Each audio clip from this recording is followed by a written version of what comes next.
satu cara bagaimana kita menjadi anak Bapa yang bisa menyenangkan Bapaknya sehingga kita bisa layak menerima semua janji Tuhan adalah dengan kita hidup dalam keterbukaan dan kejujuran.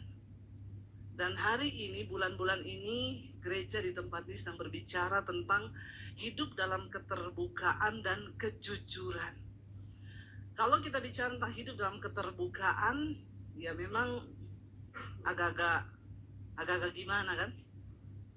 Ya, karena manusia itu suka yang tertutup-tertutup, sembunyi-sembunyi. Karena kitab Amsal berkata, roti yang dimakan sembunyi-sembunyi itu enak rasanya. Ya, tapi kita jangan terpancing, saudara. Ya, karena firman Tuhan berkata bahwa tidak ada sesuatu yang tersembunyi yang tidak akan dibuka. Enggak ada rahasia yang tidak akan tersingkap. Kita buka bersama Markus pasal 4 ayat 21 dan 22. Apa kata firman Tuhan, saudara di sana? Markus ya. Lalu Yesus berkata kepada mereka, orang membawa pelita bukan supaya ditempatkan di bawah gantang atau di bawah tempat tidur, melainkan supaya ditaruh di atas kaki dian. Ayat yang ke-22 dikatakan di sana, baca bersama 1, 2, 3 dengan suara yang keras. Yang tersembunyi, yang tidak akan dinyatakan, dan tidak ada sesuatu rahasia yang tidak akan tersingkap. Ini Yesus yang katakan, saudara. Tidak ada sesuatu yang tersembunyi yang tidak akan dinyatakan, dan tidak ada suatu rahasia yang tidak akan tersingkap. Jadi jangan main rahasia-rahasiaan. Hari ini saya percaya setiap kita punya rahasia hati. Mungkin saudara datang dengan suami, tapi ada rahasia yang suamimu tidak tahu. Ada rahasiamu yang istrimu tidak tahu. Mungkin hari ini kau datang dengan anak, ada rahasia yang anak nggak tahu, ada rahasia yang orang tua nggak tahu dari anak. Apa yang kita lakukan di luar sana itu kita dan Tuhan lah yang tahu.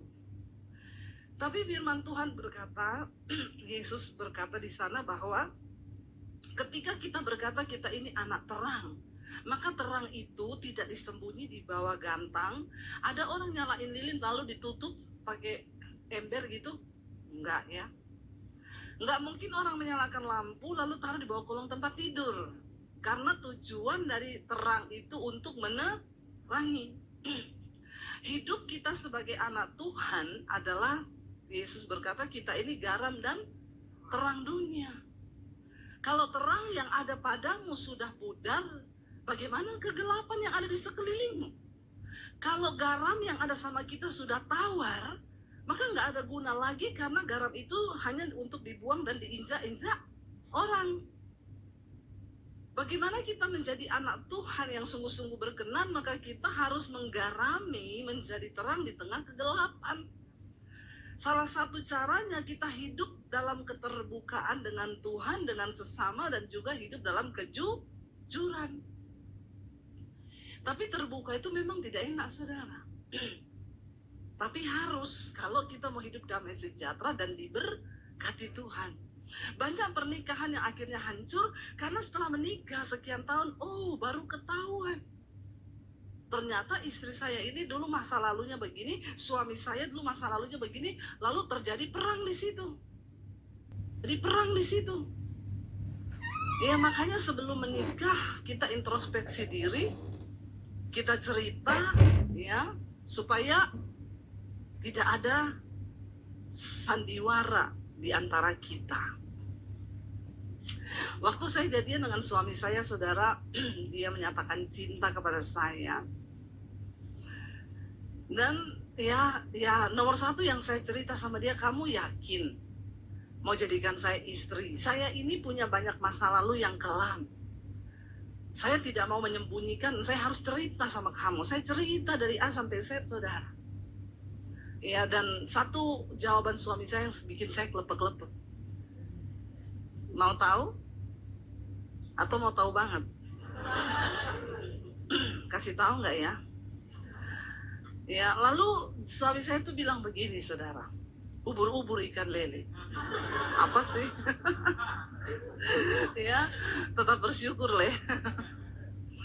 Jadi waktu itu suami saya bilang gini, ketika saya cerita semua masa lalu saya yang gelap, dia bilang, kalau Tuhan Yesus saja mau mati untuk semua dosamu, siapa saya? Sedap nggak? Sedap, saudara. Dan itu yang bikin akhirnya saya menerima dia. Jadi dalam hidup saya ini, yang paling tahu saya nomor satu Tuhan, yang kedua sendiri saya sendiri, yang ketiga suami saya. Tidak ada orang lain yang lebih tahu saya selain Tuhan dan suami saya. Nah, ketika kita sudah hidup begitu kan enak, saudara. Kita berumah tangga tidak ada intimidasi, nggak ada ribut, nggak ada apa, karena semua sudah saling terbuka. Karena keterbukaan awal dari ketahuan. Ya, ketahuan dulu, jangan pemulihan dulu ya. Kalau nggak ketahuan kan nggak bisa dipulihkan, toh. Yesus datang untuk orang sakit. Makanya Tuhan bilang bukan orang sehat yang butuh dokter, tapi orang sakit. Persoalannya banyak orang aku sehat, padahal saya tadi hampir nggak jadi kesini, saudara. Pagi-pagi mau berangkat, aduh badan saya sakit semua, mungkin karena saya keliling-keliling ya. Pelayanan terus, 10 hari pelayanan di Australia, sampai ke Adelaide, pulang langsung nginep semalam, besok subuh sudah ke bandara lagi, seminar di Singapura 3 hari. Pulang cuma nginap semalam, terbang ke Surabaya. Surabaya habis pelayanan minggu, Senin saya ke sekolah misi di Bandungan, ngajar seminggu di sana. Jadi pulang ya ternyata saya masih manusia. Badan saya sakit semua. Lalu saya bilang sama suami saya, kalau saya batalkan pelayanan ini gimana ya? Saya sudah membayangkan wajahnya Bagem. Ya, jadi saya coba bilang, Tuhan kasih saya kekuatan, karena badan saya ini rasanya aduh kayak patah-patah semua, tulangnya sendi-sendi sakit semua. Saya merasa sakit. Nah, karena saya merasa sakit, saya doping vitamin, ya saya minum susu beruang. Susu beruang itu ampuh sekali, saudara. Karena namanya susu beruang, isinya susu sapi. Yang minum orang.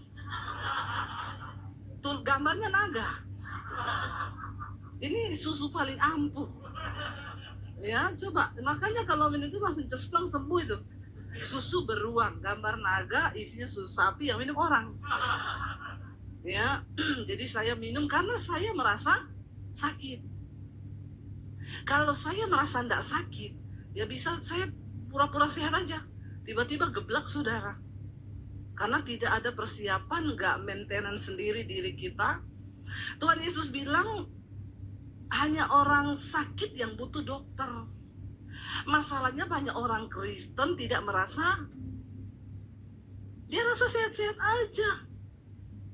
Dia ngomong, ya bersinah itu biasa, dugem itu biasa, merokok itu biasa, iri hati itu biasa. Apalagi ya kan Tuhan sudah mati buat kita. Jadi dosa kita tuh sudah dianggap lunas di kayu salib. Ya, sampai utangku juga Tuhan yang bayar. Enak aja lu ya jadi Kristen semua, sampai utang uang juga suruh Tuhan bayar. Kita tidak pernah merasa sakit. Padahal kalau kita merasa sakit, kita akui sakit itu, kita periksa, baru kita bisa diobati. Pengakuan itu adalah bagian dari kita merasa kita ini sakit. Engkau harus menyembuhkan dirimu sendiri, karena orang itu kalau simpan sesuatu disembunyikan tuh tidak enak loh. Kau sembunyikan sesuatu, apalagi itu dosa. Kau tidak mengakui, itu jantungmu berdegap kencang. Ya, kalau jantung berpacu cepat, saudara, hormon kortisol naik, darah mengental, bisa sakit semua badan, bisa stroke mendadak, penyempitan, bisa kena semua di mana-mana. Makanya Alkitab bilang hati yang gembira itu obat. Tapi kalau orang sembunyikan sesuatu, nggak mungkin hatinya gembira. Orang itu kalau ada sesuatu, gampang tersinggung, gampang marah, kagetan. Nggak dikagetin, kaget sendiri. Apalagi kalau dikagetin. Karena ada yang dia simpan. Nah, hari ini untuk menjadi anak Allah yang benar-benar kita bisa mengalami kemerdekaan janji Tuhan, maka kita juga harus mempersiapkan diri menjadi anak Tuhan yang benar. Dan kita lihat bersama Amsal 28 ayat 13, firman Tuhan berkata di sana, baca bersama dengan suara yang keras. Amsal 28 ayat 13, 1, 2, 3. Siapa menyembunyikan pelanggarannya tidak akan beruntung, tetapi siapa mengakuinya dan meninggalkannya akan disayangi. Ini yang ngomong firman Tuhan. Kalau engkau simpan kesalahan, tidak mengakuinya, maka hidupmu nggak beruntung. Makanya banyak orang sih udah kerja bener loh, tapi kenapa ya hidup begini-begini tok ya? Karena ada yang kau tutupi. Sesuatu yang ditutupi, apalagi dosa, itu baunya busuk, saudara. Itu menghalangi janji Tuhan terjadi dalam hidup kita. Tetapi siapa mengakuinya dan meninggalkannya akan disayangi. Ya, ayo kita akui dosa kita, kita cerita supaya hidup kita ini berkenan, beruntung, bahkan disayangi Tuhan. Ada satu kisah di Alkitab, seorang tokoh yang akibat menyembunyikan satu dosa, itu kutuknya turun sampai ke anak-anak, bahkan membawa kehancuran satu bangsa loh. Kisahnya Raja Daud. Alkitab berkata ketika Daud sedang berjalan-jalan di atas suatu rumahnya, dia lihat Batseba mandi. Ini cuma urusan pertama, itu cuma lihat Batseba mandi. Urusan mandi toh ini bisa jadi kutuk ke satu bangsa, Israel. Ketika Daud jalan-jalan di suatu istananya, dia lihat di bawah, ada perempuan mandi putih, rambutnya pirang, ya, bodinya seksi, nggak usah dibayangkan. Ada bapak-bapak yang mulai gini. Cepat bayangkan kalau yang gitu-gitu ya. Dia lihat, saudara, sebenarnya kan perkaranya tadi cuma lihat dengan mata. Tapi mata ini punya keinginan. Setelah dari mata, dia biarin turun ke hati, menguasai jiwa. Ada perasaan ingin. Ya, coba kalau lihat gitu langsung tengking dalam nama Yesus. Itu kan Daud tidak menyadari kalau hari itu juga Batseba mau mandi kan? Saya ke Israel, ke istana Raja Daud. Memang saya baru mengerti, oh makanya dia bisa lihat Batseba mandi. Istana Daud itu di bawah itu rumah-rumah turun-turun begini. Jadi dari atas bisa lihat memang ke bawah. Kok iya pas kamar mandinya Batseba itu belum dipasang atap. Suaminya belum gajian kali, belum jadi dia mandi. Ya, saya kalau ke sana saya tanya sama tour guide saya, kamar mandinya Batseba mana ya? Dia bilang, oh nggak tahu Bu, dari sini ya. Itu kan tidak disengaja dan tidak direkayasa, hanya persoalan kebetulan lihat Batseba. Perhatikan cara kerja dosa itu gila loh, saudara. Makanya jangan terikat dengan film porno di sini ya. Kita nggak ada celah aja, itu setan bisa kasih begitu loh. Apalagi kalau kau tiap hari terikat lihat film porno terus dari pagi sampai malam, udah otakmu rusak. Ya, orang tuh kalau lihat film porno tiap hari, ngeri, saudara. Lihat sapi lewat, sapinya nggak pakai celana. Dari dulu itu sapi tidak pakai celana, dari dulu. Kenapa otakmu kotor? Dari dulu. Tapi karena di sini udah rusak. Lihat kambing, itu kambing telanjang, memang dari dulu.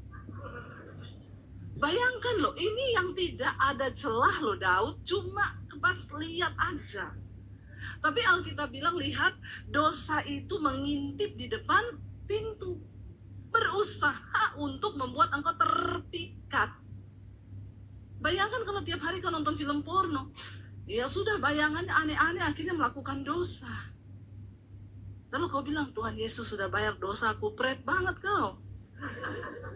Tidak berusaha untuk matikan daging.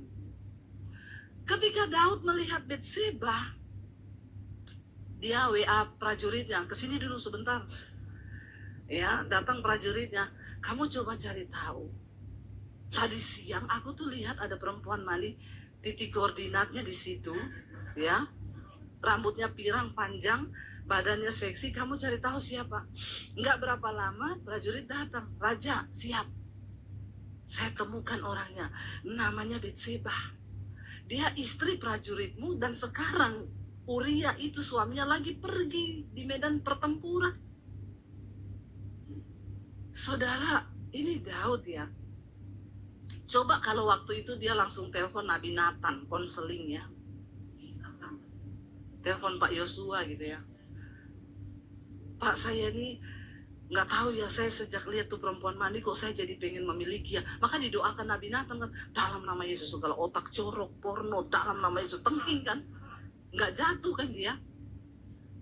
Penting keterbukaan itu, dia simpan sendiri, dia nikmati dalam halusinasi, dia bertindak cari perempuan itu. Lalu dia bilang sama prajuritnya, panggil dia, undang datang ke istanaku. Prajurit datang ke rumah Betseba, Betseba, kamu diundang Raja Daud datang ke istananya. Siapa yang gak mau? Daud ganteng, muda, kaya, raja. Betseba bilang, lumayan jadi ani-ani. Ani-aninya Raja Daud. Ya, gila, dapat emas, uang, bukan cuma apartemen, separuh istana. Dan pergilah dia, saudara. Dia sudah tahu lah pasti kalau raja panggil bakal jadi apa, dia udah tahu kan. Udah tahu lah dia. Ketika diundang ke istana, bukan cuma dipajak ketemuan. Hari itu Alkitab berkata Daud tidur dengan Betseba. Bukan ketiduran. Tapi dia tidur dengan Betseba, melakukan sesuatu dosa. Cuma perkara dari lihat dia mandi, kebayang-bayang panggil, undang, melakukan dosa. Kok iya pas loh, sekali melakukan hubungan, Betseba langsung hamil. Ini Betseba subur sekali juga. Ya, hamil. Langsung datang sama Daud. Aku hamil. Daud sudah melakukan satu dosa. Pasti ada upah. Dosa itu ada upah, saudara. Jangan kau pikir kau melakukan dosa itu nggak ada upahnya ya. Ada upahnya.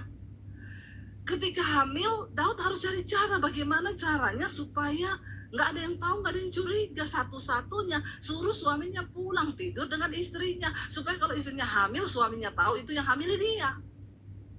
Daud menyusun rencana jahat.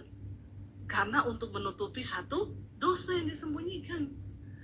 Dia kirim surat, suruh pulang Uria. Uria pulang, diajak makan di istananya Uria. Kamu kan sudah berbulan-bulan di medan pertempuran. Pulang tidur dengan istrimu. Kalau bapak-bapak yang jadi Uria, saya tanya bapak-bapak, langsung pulang nggak ke rumah?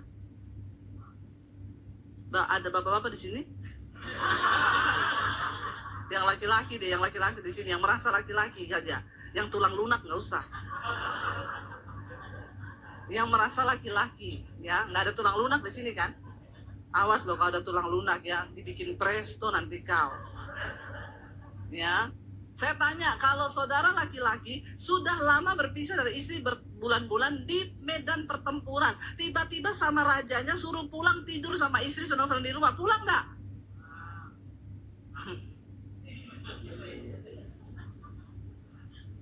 Makanya namamu bukan Uria. Tapi Uria seorang prajurit yang berintegritas. Dia bilang sama Daud gini, Tuanku, teman-temanku lagi di medan pertempuran bertarung nyawa. Tabut Allah sedang ada juga di sana, itu lambang kehadiran Allah. Terus kau suruh pulang senang-senang dengan istriku. Tidak mungkin aku melakukan hal itu. Dia nggak mau pulang tidur dengan istrinya, dia tidur di soto istana Raja Daud. Daud gondok, ini orang ya. Aku ini mau jebak kau, kenapa kau nggak pulang? Besok malam Daud bilang, oh aku tahu, kasih mabuk. Daud beli cap tikus. Dikirim dari Manado. Iya toh, cap tikus ini memang ampun ini cap tikus ini. Daud bilang pasti mabuk, pasti pulang ini. Dikasih minum cap tikus, mabuk Uria. Waktu mabuk Daud bilang pulang. Istrimu kangen sama kamu, tiduri istrimu pulang. Tetap dalam keadaan mabuk pun Uria integritasnya teruji. Dalam keadaan mabuk dia bilang, Tuanku Raja, Tidak mungkin, karena teman-temanku di sana lagi bertarung nyawa dan tabut Allah yang Maha Kudus sedang ada di medan pertempuran. Aku tidak mungkin pulang dan senang-senang dengan istriku. Senang dengan istriku. Itu orang yang paling berintegritas tuh Uria, saudara. Saya bilang gila ini orang punya, mabok pun tetap berintegritas. Ada orang Kristen ngomong sama saya, Bu, saya ini juga walaupun mabuk nyanyi lagu rohani. Berintegritas itu, saudara. Saya bilang sama dia, saya curiga kamu ini cuma kalau mabuk nyanyi lagu rohani. Kalau sadar kagak, justru terbalik, mabuk aja kau terus. Biar kau dekat dengan Tuhan. Mungkin kalau mabuk dia dekat sama Tuhan. Karena tidak di alam nyata. Bayangkan loh, Uria gak mau pulang, mabuk gak mau pulang. Daud stres. Ini orang sudah saya kasih minum cap tikus, gak mau pulang. Sudah tak gini gak mau pulang, ya udah satu-satunya cara harus mati dia. Supaya semua masalah beres.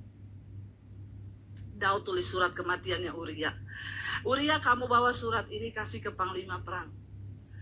Dia tulis sama panglima perang, sesampainya Uria di tempat di medan pertempuran, taruh dia di posisi paling depan di perang yang paling sengit supaya dia mati terbunuh.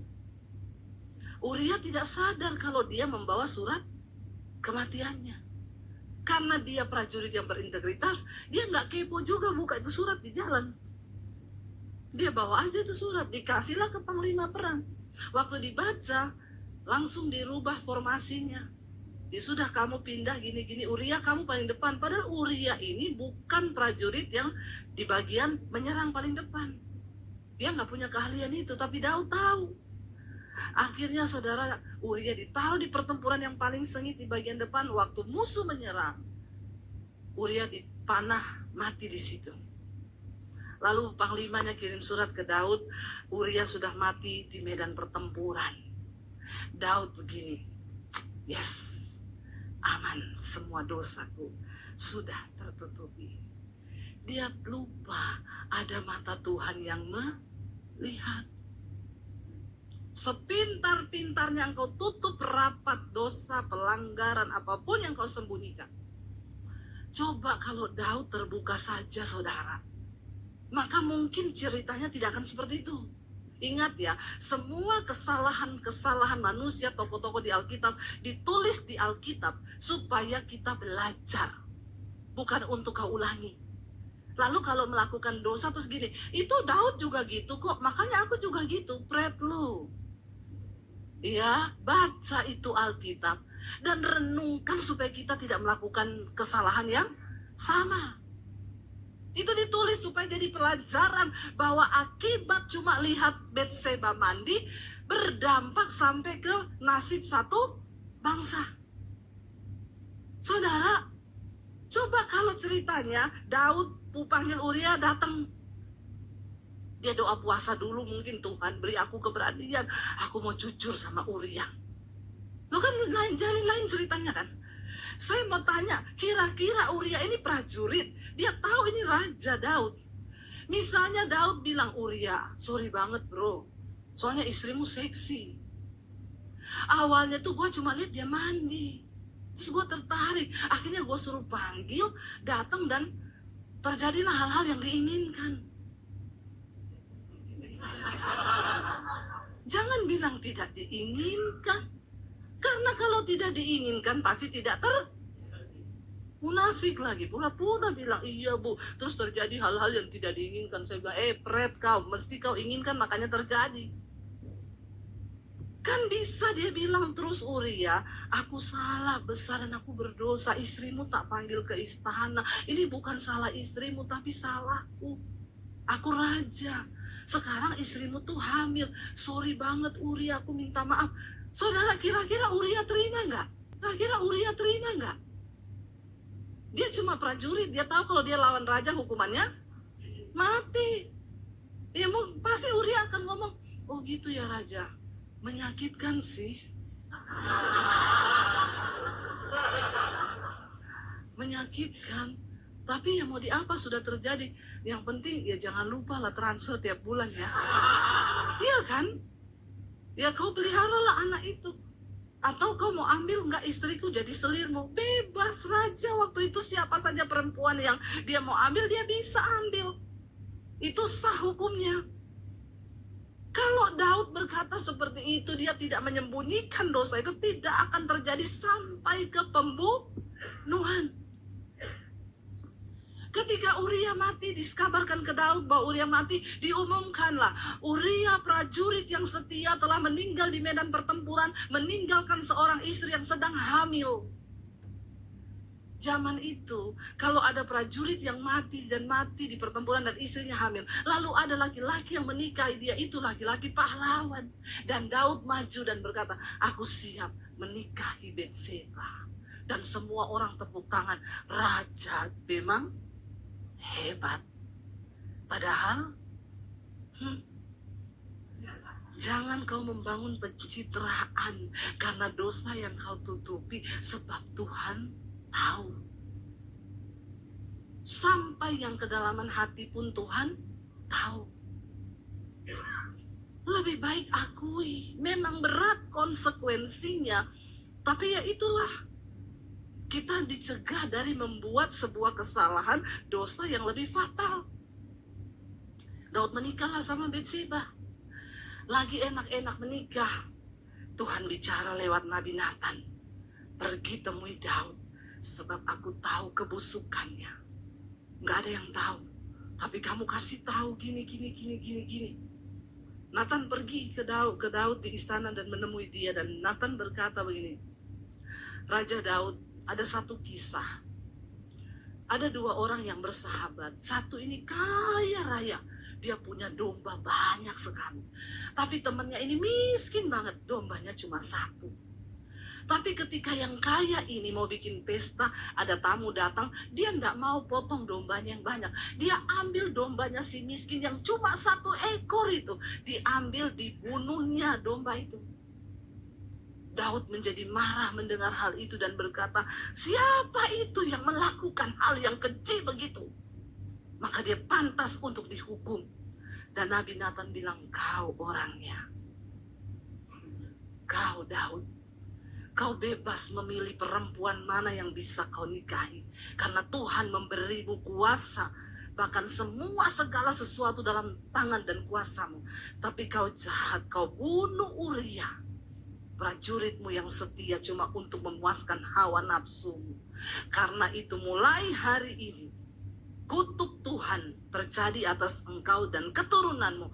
Mulai dari sejak hari ini, keluargamu tidak akan pernah berhenti dari pedang. Terus akan terjadi perang-perang. Akhirnya Daud melahirkan, dan anak yang dalam kandungan Betseba itu pasti mati. Karena itu anak kutuk. Anak itu mati. Dan terjadi pertempuran. Daud melahirkan anak-anak yang lain. Ketika anak-anaknya mulai besar, Tuhan bilang, kau akan melihat dengan mata kepalamu sendiri. Kau tiduri Betseba di tempat tersembunyi. Tapi anak-anakmu akan meniduri istrimu sendiri di tengah-tengah orang. Dan semua akan melihat. Dan itu terjadi, saudara. Anak-anak Daud ingin membunuh dia. Absalom mengejar dia untuk membunuh dia. Bahkan meniduri istri-istri dan gundik-gundiknya.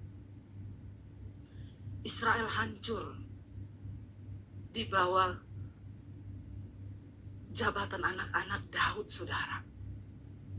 Cuma dari perkara lihat Betseba, ngeri enggak ini dosa bekerja.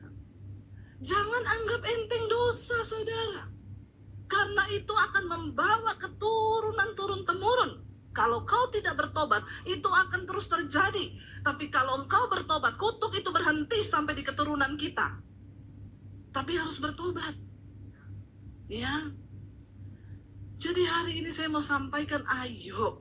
Kehidupan dalam kejujuran, keterbukaan itu penting. Kalau hari ini engkau masih mau menyimpan dosa, terbukalah, saudara, kasih tahu. Karena tadi ayat ini berkata, orang yang menyembunyikan dosa dan pelanggarannya tidak akan beruntung. Justru sebaliknya sial. Biar kau mau kejar ilmu sampai ke negeri Cina, kau mau cari Ya lucu juga, ilmu dikejar sampai ke negeri Cina. Padahal belum tentu ilmunya lari ke Cina toh. Bisa jadi dia lari kemana gitu, negara mana dikejar sampai ke Cina. Kau mau cari usaha sampai kemana, kalau kau tidak mengakui dosamu dan tidak meninggalkannya, maka kau tidak akan pernah beruntung. Tapi orang yang mengakuinya dan meninggalkannya akan disayangi. Coba bayangkan kalau kau jadi anak yang disayangi Tuhan. Tuhan bukakan pintu-pintu yang tertutup. Hal-hal yang mustahil menjadi mungkin. Sebab Tuhan sayang sama kau. Amin saudara. Ya baru kita bisa nyanyi tadi. I am a child of God. Jangan sampai kita sudah pede. I am a child of God. Tuhan bilang pret. Ya, ayo kita bertobat, kita kejar perkenanan Tuhan. Ya supaya hidup ini terbuka di hadapan Tuhan, berkenan di hadapan Tuhan. Orang yang paling berbahagia di dunia ini bukan orang kaya, tapi orang yang hidup dalam kebenaran. Karena tidak ada yang dia sembunyikan, tidak ada yang dia tutupi. Ya akui semuanya. Kalaupun kau jengkel sama seseorang, datangi orang itu, ngomong baik-baik. Aku mau ngomong dong, sebelum ngomong kita berdoa yuk. Doa. Terus aku tuh jengkel loh sama kamu. Kenapa? Soalnya begini-begini. Kalau dimulai dari doa kan tidak mungkin. Itu cara kita mencegah iblis untuk mengambil kesempatan. Karena kita ini makhluk sosial yang selalu ketemu orang dan tidak disadari mungkin sikap saya satu saat bisa jadikan saudara kepahitan. Dengan saya khotbah aja ada yang kepahitan sama saya loh. Padahal saya tidak kenal loh dia. Bayangkan, tidak kenal aja udah kepahitan loh. Saya tuh nggak suka sama budaya itu. Kalau khotbah itu selalu. Ya, kemarin saya ke sekolah misi ngajar. Ada satu anak sekolah misi, saya tanya, kamu kenapa masuk ke sini? Saya tuh tadi hidup dalam dosa, Bu. Terus saya tuh jengkel sekali loh kalau dengar khotbahnya Bu Dedi. Kenapa kamu jengkel dengar khotbah saya? Soalnya saya tuh tersinggung banget kalau dengar ibu khotbah. Saya bilang, berarti kau berdosa. Kalau orang tidak berdosa tidak tersinggung dengar khotbah saya. Tapi puji Tuhan kalau kau tersinggung, berarti kau merasa masih peka. Ya, terus tapi benar sih yang ibu ngomong itu benar. Tapi saya jengkel, tapi saya dengerin terus. Oh, puji Tuhan, Pak. Akhirnya saya bertobat, Bu. Saya nangis sama Tuhan. Lalu saya menyerahkan diri untuk masuk ke sekolah misi ini. Ya, saya bilang puji Tuhan loh ya. Dasarku bercukur pari. Upgrade ke jilat Blue Trifleksi. Mata pisau, peka di kulit. Jangan cukur perih abangku. THR dari tiket.com. Lebaran meriah, tiket mudiknya pasti murah. Nah, saya bilang puji Tuhan loh ya. Jadi saudara, kita ini bertemu dengan banyak orang. Kadang kita jengkel, kita marah, omongin aja. Sama suami istri juga begitu. Daripada kamu diem-dieman, simpan sakit hati, Tuhan tidak berkati rumah tanggamu, jauh dari ini, mending ngakui. Ya, saya kalau jengkel sama suami, saya ngomong. Aku tadi jengkel loh, kamu tuh ngomong begini-begini. Terus dia bilang, oh tadi kamu jengkel tuh. Orang Solo tuh. Ya tapi selesai, sudah selesai. Nggak ada macam-macam gitu. Jadi enak kalau kita hidup dalam keterbukaan. Tapi dosa yang disembunyikan, ditutupi itu pasti akan membawa dampak buruk dalam hidup kita. Saya tutup dengan satu kesaksian saudara. Satu kali suami saya kehilangan kredit card. Baru sadar itu hari Senin. Lalu saya telepon ke banknya, Mbak saya mau lapor kredit card suami saya hilang, atas nama siapa ini. Hilangnya kapan Bu? Saya baru tahu hari Senin ini. Sebentar saya buka ya, dibuka. Oh ini hari Minggu ada pembelanjaan sekian juta di mall ini, terus sekian puluh juta di supermarket ini. Oh, lah Mbak tapi kan itu bukan kita yang pakai. Ya Bang nggak mau tahu, Ibu harus tetap bayar karena itu atas namanya suami Ibu. Akhirnya saya telepon ke kantor asuransi karena saya tahu hari Jumat kredit card itu difotokopi di satu perusahaan asuransi untuk kebutuhan di auto debit setiap bulan. Saya tanya Mbak, kemarin tuh kan suami saya fotokopi kredit card, ketinggalan nggak ya kredit cardnya? Oh enggak Bu, saya sudah balikin sama bapak sendiri yang terima kok. Ya, oh jadi bener Mbak ya yakin, soalnya ini hilang. Oh tapi sudah. Oh yaudah makasih ya Mbak. Akhirnya saya pergi ke mall itu saudara. Saya lihat, oh ini belanjanya di mall itu. Ya, jiwa detektif saya meronta-ronta. Memang wanita-wanita itu dia punya jiwa detektif, terutama ibu-ibu. Jadi bapak-bapak berhati-hatilah. Ya, istri-istri itu lebih jago daripada detektif manapun. Lalu saya pergi ke mall itu, saya ketemu di tim kantornya, manajemennya. Saya mau minta izin, Pak, saya mau lihat CCTV karena saya kehilangan kredit card dan ini puluhan juta. Itu hari Minggu kemarin dipakai di mall ini. Boleh nggak saya lihat tayangannya? Di kasir nomor berapa, jam 2 siang kemarin Minggu, pembelanjaannya sekian. Oh maaf Bu, karena ini sifatnya privacy sekali, kami tidak bisa kasih Ibu masuk ke dalam. Oh kalau gitu saya bawa polisi ke sini. Ibu jangan bawa polisi ke sini. Kita bicara baik-baik Bu. Jadi gimana? Saya ini kan, kalau kecuali Bapak mau bayar nih kredit card. Enggak, gini aja Ibu tanda tangan surat, nanti kami perbolehkan Ibu masuk. Surat pernyataan bahwa tidak akan diperkarakan polisi. Ya iya, kalau kamu kasih saya masuk, saya tidak perkarakan. Tapi kalau kamu tidak kasih, saya bawa polisi. Nggak apa-apa libatkan polisi, saudara. Karena polisi itu sebenarnya pemerintah itu wakil Allah. Yang penting jangan dibayar. Amin ya, kita berdoa. Polisi-polisi Indonesia ini baik-baik, saudara. Masih ada juga yang baik-baik. Kita doakan ya. Polisi tidur. Terus, kamu kenapa? Belum selesai loh. Terus saudara,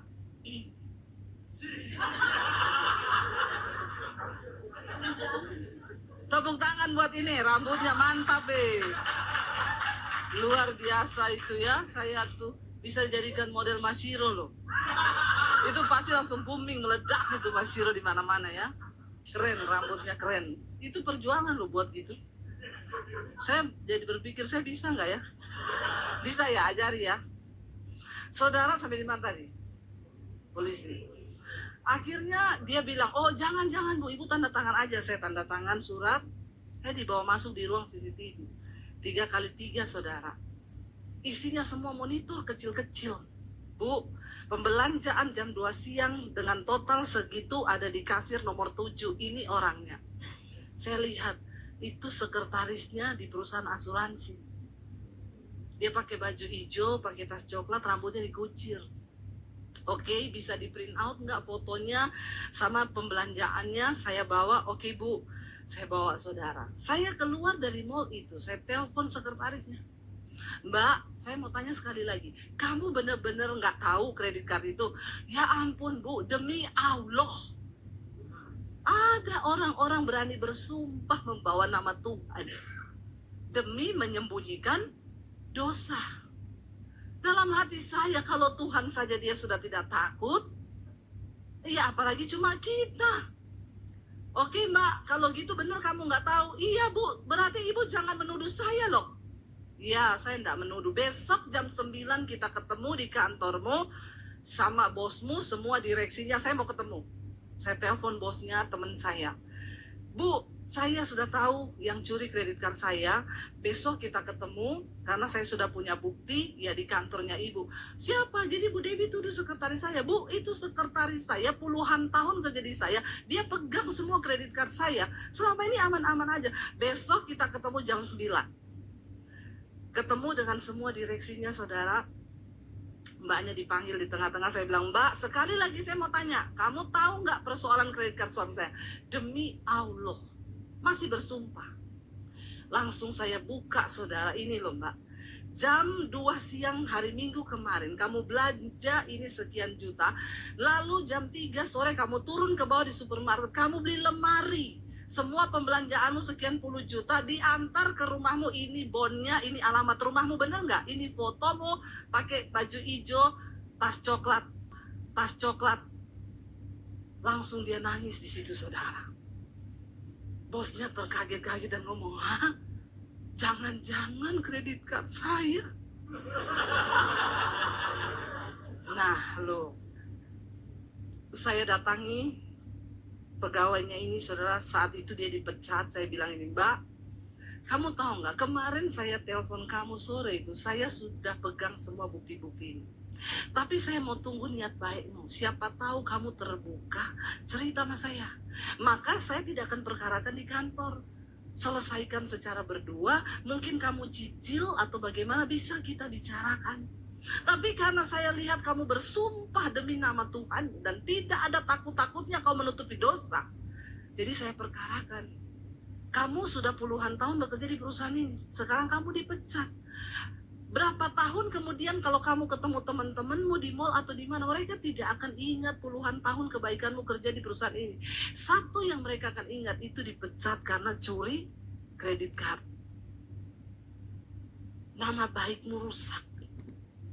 Kita nggak punya harta, asal punya nama baik. Itu modal, karena Alkitab berkata, nama baik itu lebih berharga daripada kekayaan besar. Tapi sekalipun kau punya kekayaan, nama baikmu rusak, perlahan akan habis semuanya dan orang nggak bisa percaya kamu. Kenapa kita harus hidup dalam kejujuran, keterbukaan, dan kebenaran? Jaga nama baikmu. Sebab engkau adalah pelita dan terang. Kalau engkau berlaku dan berbuat dosa di luar, yang dipermalukan itu Tuhan.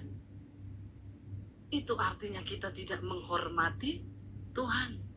Contohnya Daud. Cuma persoalan, dia perang menang terus. Lawan Goliat menang. Lawan Betseba, kelepek-kelepek. Ngeri nggak? Lawan Goliat dia pakai segenap kekuatan. Dia bilang, aku percaya Tuhan yang menyertai aku ketika berantem dengan singa beruang. Aku robek mulutnya. Tuhan yang sama akan menyertai aku melawan Goliat ini. Raksasa yang tidak takut Tuhan. Harusnya waktu lihat Betseba mandi, aku percaya Tuhan yang menyertai aku melawan singa dan beruang, dia juga akan menyertai aku melawan Betseba ini. Berat. Terus dia pergi gitu tuh. Bayangkan loh, sekelas Daud mengalahkan singa, beruang, Goliat yang luar biasa besar. Kelepek-kelepek gara-gara Betseba. Bahkan membawa kutuk satu bangsa. Apa yang sedang terjadi, saudara? Jangan kau sepelekan dosa. Ayo bertobat. Hidup dalam keterbukaan dan kejujuran. Kalau hari ini kau punya dosa, hubungi Pak Yosua. Amin. Cari hamba Tuhan yang bisa dipercaya. Datanglah kau. Pak Yosua, aku ini masih merokok, Pak. Pengen sih lepas, Pak. Ya, tapi saya sih kalau di gereja pura-pura kudus, Pak. Ngapain kita pura-pura kudus? Mau pencitraan sama manusia. Kalau Tuhan muak lihat kita, ngapain? Ayo kita hidup apa adanya di hadapan Tuhan. Ayo bertobat. Ya, ngomong ke Pak Yosua, Pak, saya ini masih suka dugem, Pak. Dunia gemetar-gemetar. Gimana ya supaya saya bertobat, Pak? Ngomong. Karena keterbukaan awal dari ketahuan. Lalu ketahuan baru bisa dipulihkan. Waktu kita mau sungguh-sungguh, saudara, Tuhan pasti pegang tangan kita. Kita tidak perlu takut akan apapun di hari-hari yang ke depan. Asal engkau hidup menyenangkan Tuhan. Alkitab berkata, Tuhan akan menyatakan perbedaan antara orang-orang yang sungguh-sungguh mengasihi Dia dengan yang tidak. Bangkit berdiri.